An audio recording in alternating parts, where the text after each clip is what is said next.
Shalom. Selamat pagi Bapak Ibu dan saudara-saudari yang terkasih dalam Tuhan Yesus Kristus.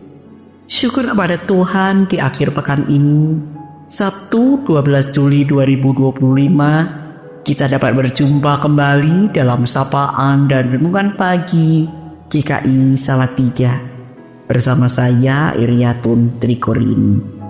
Mari kita awali renungan pagi ini dengan berdoa. Ya Tuhan Allah Bapa kami yang bertahta dalam kerajaan surga yang mulia, kami bersyukur untuk hari baru pemberian-Mu. Sebelum kami melakukan berbagai aktivitas kami hari ini, kami akan merenungkan sebagian dari firman-Mu. Mohon pimpinan Roh Kudus agar kami dapat memahami kebenaran firman-Mu dan melakukannya dalam kehidupan kami sehari-hari. Dalam nama Tuhan Yesus kami berdoa. Amin. Bapak Ibu Saudara, renungan pagi ini tentang kerendahan hati. Dalam Alkitab kita mendapati ada beberapa ayat yang membahas tentang rendah hati. Di antaranya dalam Matius 23 ayat 12, Yakobus 4 ayat 10, 1 Petrus 5 ayat 6, Efesus 4 ayat 2. Ayat-ayat ini mengajarkan kepada kita bahwa Allah meninggikan orang-orang yang merendahkan diri di hadapannya dan menentang orang yang sombong. Mari kita membaca dari Matius pasal 23 ayat 12. Firman Tuhan berkata demikian. Siapa saja yang meninggikan diri akan direndahkan, dan siapa saja yang merendahkan diri akan ditinggikan. Alkisah ada seorang budak di istana yang begitu menarik perhatian baginda raja. Meskipun diperlakukan seperti budak lainnya, sang budak bekerja dengan penuh tanggung jawab dan selalu tuntas. Semua hasil pekerjaannya memuaskan. Ia pun melakukan pekerjaan dengan senang hati dan tidak banyak mengeluh. Suatu hari baginda memanggil sang budak dan berkata kepadanya, "Hai budak yang baik, tanpa kau sadari, beberapa tahun ini aku selalu mengawasimu. Aku lihat pekerjaanmu begitu memuaskan.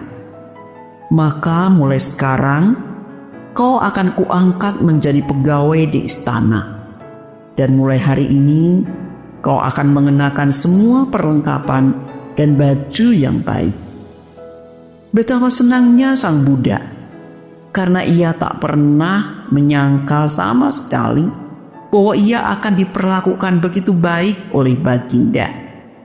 Padahal ia sendiri tidak pernah memimpikannya. Tentu saja ia sangat bersyukur karenanya. Namun, pengangkatan sang budak menimbulkan rasa iri di antara para budak maupun pegawai istana raja lainnya. Termasuk di antaranya seorang pegawai yang terus-menerus merasa jengkel dan iri karena nasib baik yang dialami sang budak. Si pegawai pun mulai mencari-cari kelemahan sang budak. Setiap hari, setiap ada kesempatan, diam-diam ia mengikuti kemanapun sang budak pergi. Belakangan sang budak kerap pergi ke gudang barang sambil membawa sebuah kantong. Ia masuk sebentar ke gudang, lalu keluar lagi dengan kantongnya. Melihat hal tersebut, si pengawal yakin bahwa sang budak pasti mencuri sesuatu dari gudang raja dan membawanya dalam kantong. Hal ini pun segera ia laporkan kepada raja. Karena laporannya itu, raja menjadi murka, dan diam-diam sang raja mengawasi sendiri tindak tanduk sang budak. Dan seperti biasanya, sang budak masuk ke gudang. Raja pun mengikutinya. Namun apa yang disaksikan raja di gudang itu tidaklah seperti yang ia duga. Dari tempat persembunyiannya, ia melihat sang budak mengeluarkan sebuah baju lusuh dari kantongnya.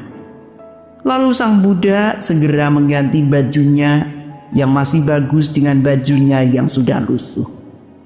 Di depan cermin tua di gudang sang raja, Buddha itu melihat dirinya di depan cermin sambil berkata, "Lihat, itulah dirimu dulu.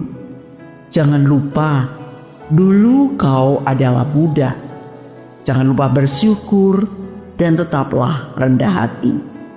Raja yang tetap berada di tempat persembunyiannya hanya memandang di keremangan gudang dengan hati bangga dan gembira.